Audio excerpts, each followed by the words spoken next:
What's up, YouTube? Welcome back to my channel, Daryl M. O'Neal, Mysterious Bag. I wanted to follow up from last week in regards to the challenge that Myron Golden. This week I'm gonna leave the link in the actual bottom of the comments. I'll figure that out. I'll have one of my sons to show me how to do that. It's pretty straightforward, but nonetheless, I believe last week I was sharing with you guys the idea of becoming a better communicator and starting with the book Innovation Secrets by Steve Jobs. Now, unfortunately, I ordered that book shortly after making the video last week, and for whatever reason, Steve's book doesn't come within the prime 2 to 3 days. It won't be here till Tuesday. But what I did do was I read the preface and the intro to it that you can do on Amazon once you review or purchase a book. And I'll share some things that I look forward to discovering once I actually get the book and start the reading of it. But what happens is I went down a rabbit hole after purchasing the book and looking at a few other videos and just following the guidance that Myron shared in regards to becoming a better communicator through reading, being very intentional about the actual content that you consume, and enhancing your overall vocabulary based on the consumption of material content, books, podcasts that actually help you accomplish the goal over time. And like I said, this is going to be a 5-year journey, and ideally throughout the course of that, I'll get, at least, as they say, 1% better every day in regards to how I effectively communicate on a day-to-day basis in the becoming of that individual. And the additional content and material that I absorb, it will be manifested in how I present and share different content with you guys. But today, what I want to do is I want to follow up with that.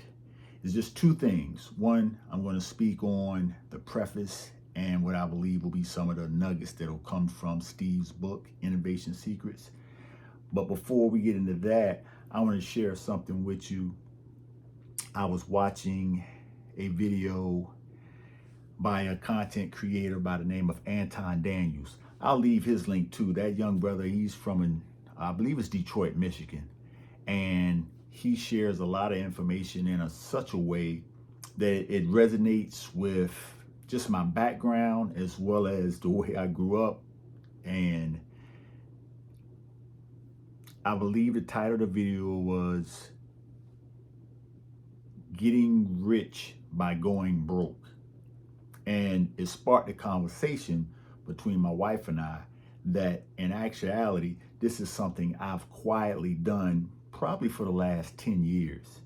And the premise of going broke in order to get rich on a month-to-month basis stems from what I believe the core difference, and he didn't necessarily touch on it from this aspect, but for me, it's the difference between striving, aka thriving, and or surviving. And there's a statistic that says, 6 out of 10 Americans live paycheck to paycheck, and 60 to 70% of Americans can't come up with $1,000 for an emergency. And they have all type of statistics to that effect.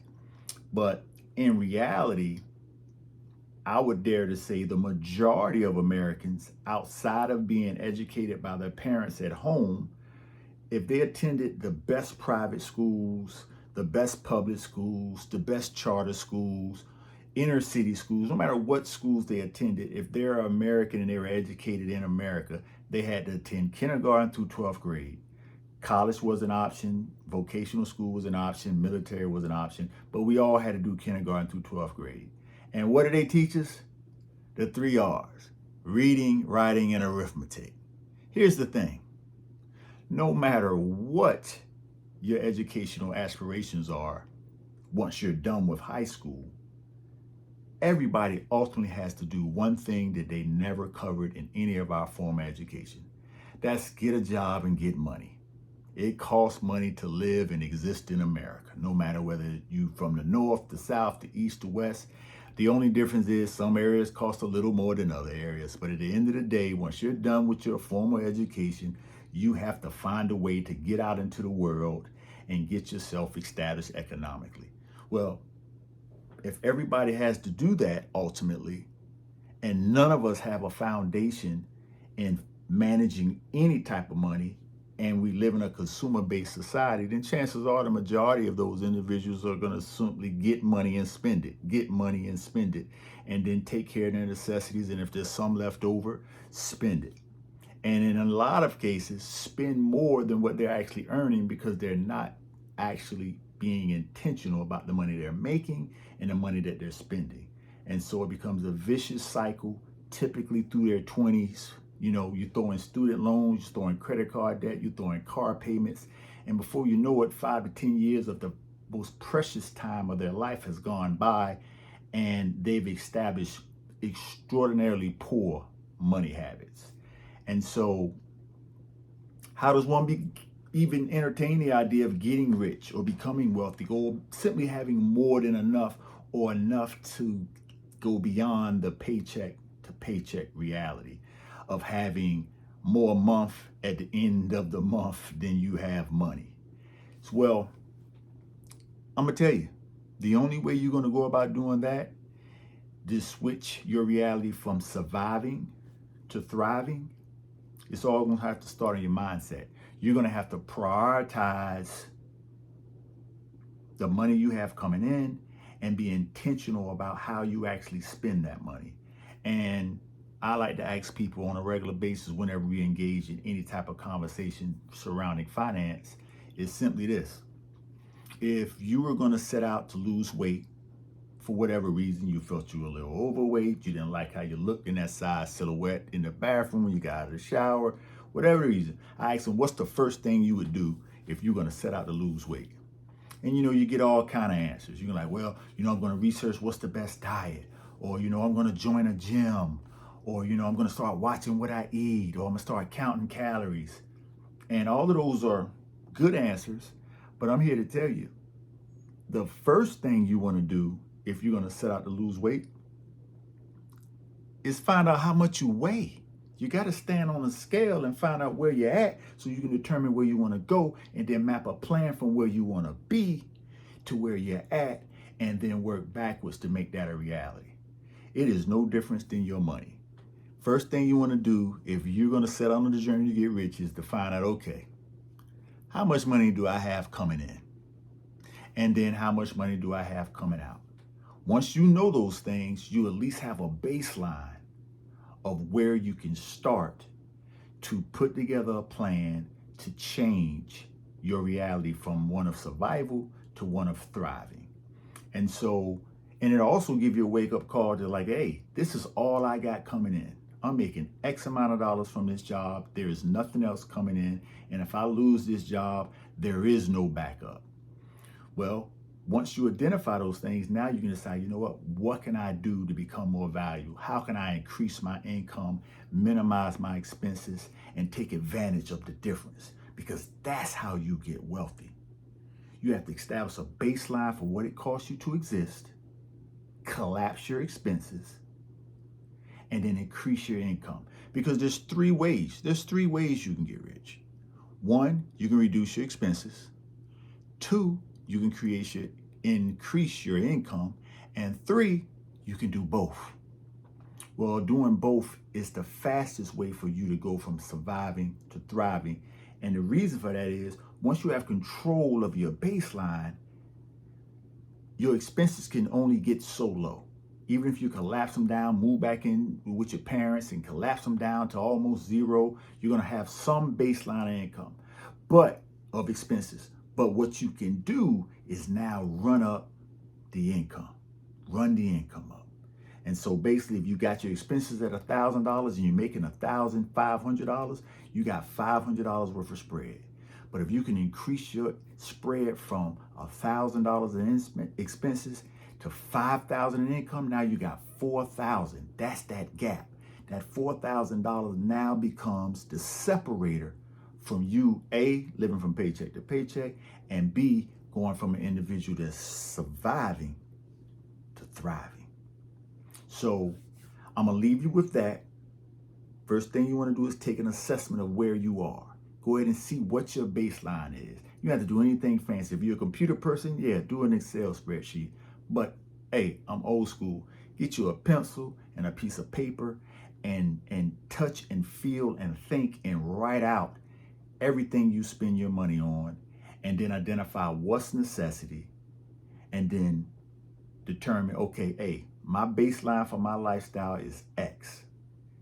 And then you probably already know how much you make. And because if your paychecks is short $10 or $25, you're going to find out something. But identify what that is, put the two together, find out what that difference is, and start to find out ways to increase that gap. Now, the most powerful tool for you becoming wealthy starts with your income. We'll get into the side hustles and the investing and the things of that nature at some point in time. But the fundamentals, starting where you're at right now, if you're watching this YouTube video and you have a job, you have a chance. The rest is up to you in regards to how you take where you're at, identify where you want to be, and then create the reality that's going to get you from where you are to where you want to be at. I promise you it's doable. I'm going to share some of the journeys that I've had and gone on in that regard leading up to this one. Some of the lessons in actually doing that. One of the probably the most powerful tools that I've come across over the years is called the two income trap. That if you have a dual income household, if you can collapse your lifestyle into one of those incomes and then have the second income as the surplus, man, you can accelerate your entire financial reality. But I'll share some more specifics in that regards with you guys in a later video. But tonight, I just want to share with you guys the difference between surviving and thriving, and how you can go from surviving to thriving if that's your position, or if you're already thriving, how to bump that up a notch. And so next week, I'll definitely have the book in hand, Innovation Secrets. I will share with you that book didn't come in, but in going down this rabbit hole, it's beautiful how it works. It literally, you start to manifest your reality once you're intentional with your time and your energies and your habits, and you make a decision. This is what I'm going to do, and this is how I'm going to go about it. That is how you become the individual capable of doing the things that you've never done before, that will ultimately lead to you having the things you never had before. And that's a life of your design, or of my design. But with that, it's crazy. It's crazy. I mean, I got to calm down. As you can see, my library is crazy. This is just some of the books you see in the background. But one of the books that was recommended during the rabbit hole I went down was this book by Dan Sullivan, 10X is easier than 2X. I can't wait to dive into this. I'm going to pause before I say anything more about it. But the reality of you can 10 times your results easier than you can 2 times it. It's another one of those mind expansion videos that I look forward to exploring and sharing with you all the journey of how the application of those principles has impacted my real world life. And then, as I said, going through the rabbit hole, I came across this guy the foreword is by this guy named Mr. Beast. If you know anything about YouTube, Mr. Beast is literally, if he's not the most prestigious or phenomenal or most viral or most I can't even think of the words to describe him, but the man has the largest YouTube following of the entire platform. And he wrote the foreword on this book called The YouTube Formula. Hey, again, I told you guys I don't know much about YouTube other than cutting the video on, pressing record, and just sharing some of my vision with you guys. But as I go deeper down this rabbit hole, I want to be intentional about how I'm putting out content, how I'm sharing my ideas, so that when I look back, I can be proud of both the consistency, the discipline, and just how far I've come from, my 4th video to ideally my 400th video. And I want to I just want to share with the world, messages to move the masses, and ideally have conversations with you guys that create cash flow. And so, video's getting a little long. I promised you guys I was going to share something from the intro and the preface that I got from Innovation Secrets of Steve Jobs. And I captured this passage I'm going to share with you guys. It's a quote from an ad campaign, which was incredible. Incredible. Steve Jobs was fired from Apple in, I believe it was 1984. And his whole board of directors fired him from his own company. And like 12 years later, out of the last ditch effort, Microsoft, IBM, they were all eating Apple lunch. And the board voted to bring Steve back in 1996. Well, upon his arrival, about a year later, he started this ad campaign to revitalize Apple. And the ad was narrated by this actor named, I believe it was Richard Dreyfuss. And this was the dialogue for the ad. It says, "This is for the crazy ones, the ones who see things differently. They change things. They invent, they imagine, they explore. They create, they inspire. They push the human race forward." That was the first ad of an ad campaign for Apple Computer in September 1997. From 1997 to 2010, Steve Jobs took the company from a $150 million valuation to a $50 billion valuation in the 14 years upon his return. That came out to about a 34% annualized return on investment. So in other words, if you invested $1,000 in Apple in 1996, that $1,000 by 2010 would be worth literally $300,000. You don't believe me? Check the math yourself. Don't take my word for it. And that was 2010. Apple was worth $50 billion. Do yourself a favor.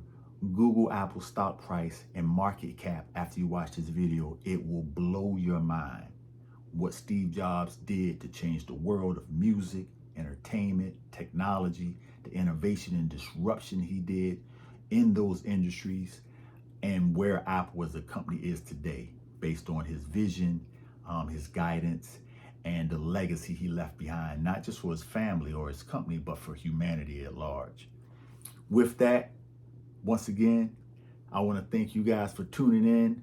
Do me a favor, like, comment, subscribe, share this video with, friends and family, and hit that notification button, because I'll be dropping these at a minimum once a week. I'm thinking about incorporating maybe a vlog a day or two here or there, but I'm gonna stay locked in at a minimum. Every Sunday, I'll put out a video specifically for the mission of becoming a better communicator, and just sharing, some of my perspective and thoughts around all things business, finance, money management, and investing.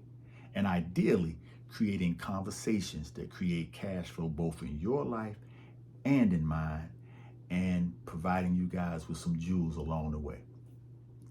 I'm out, YouTube. Peace. Thanks for following.